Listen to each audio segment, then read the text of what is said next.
Hey everybody, good morning. This is Ed from the Daily Downshift. Wanted to put out a quick video. In fact, this is my first full-length video. I know I've got some shorts floating around out there. I actually wanted to put out a video on GM releasing two potential new small blocks in the next year or so. In fact, it's supposed to be for 2027.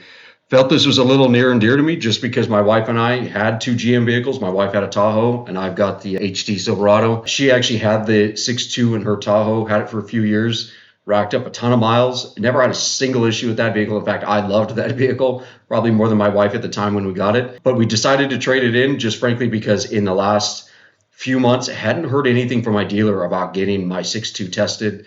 They kept saying they were waiting for GM to give them more updates. And I felt like I saw a lot of information floating around out there that other people had already had their engines either replaced, tested, maybe the oil changed, whereas my dealer was still kind of dragging around waiting, that they were saying they were waiting for GM. This article specifically caught my eye because it looks like GM said that potentially they're going to come out with a new 5.7 as well as a new 6.6, and that would replace the current 5.3 and then the current 6.2. Curious to get your feedback on that, what you guys think about that. At a certain point, the 6.2 was great, had more horsepower, more torque. You definitely heard it. Awesome engine, although required premium fuel. That was the only downside to it that I saw.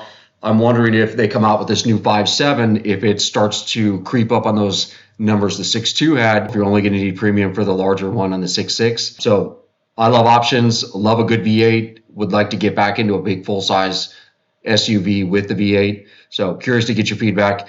Also, love some feedback on the videos. Going to start putting out a lot more of these. I know that I'm a car guy, truck guy, look at videos, read things online all day. Just want to start a community where we can start to talk. So looking forward to hearing from you guys.